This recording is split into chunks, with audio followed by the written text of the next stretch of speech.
Iwe sude namwe signal padla shumentate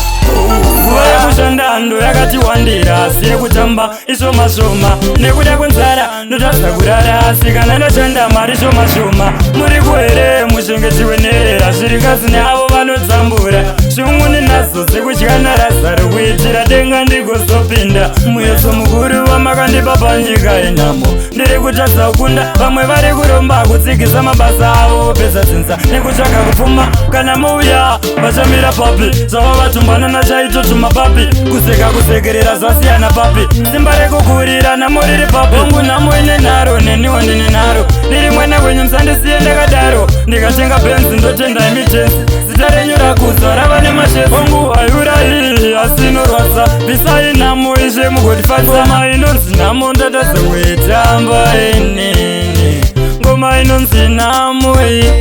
inonzi nhamo mwari wangu muyeso mukuru wamakandipa panyika yenhamo ndiri kutadza kukunda vamwe vari kuromba kutsikisa mabasa avo pedza dzinza nekutsvaga kupfuma kana mouya vachamira papi zvava vatumbana nachaito tumapapi kuseka kusekerera zvasiyana papi simba rekukurira namo riri papi nguva yekushanda ndo yakati wandira siye kutamba ishoma-shoma nekuda kwenzara ndotadza kurara sikana ndoshanda mari shoma-shoma muri kuhere mushengetiwe nerera zvirikazi neavo vanodzambura shumuni nazo dzekutyana razaro kuitira denga ndigozopinda muyeso mukuru wamakandipa panyika yenhamo ndiri kutadza kukunda vamwe vari kuromba kutsikisa mabasa avo pedza dzinza nekutsvaga kupfuma kana mouya vachamira papi zvava vatumbana nachaito tumapapi kuseka kusekerera zvasiyana papi simba rekukurira namo riri papi ongu nhamo ine nharo neniwo ndine nharo ndiri mwana wenyu musandisiye ndakadaro ndikatenga benzi ndotenda imitenzi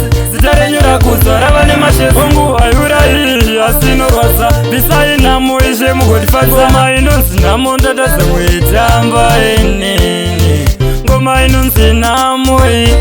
inonzi nhamo mwari wangu muyeso mukuru wamakandipa panyika yenhamo ndiri kutadza kukunda vamwe vari kuromba kutsikisa mabasa avo pedza dzinza nekutsvaga kupfuma kana mouya vachamira papi zvava vatumbana nachaito tumapapi kuseka kusekerera zvasiyana papi simba rekukurira namo riri papi Ozichu Tonyam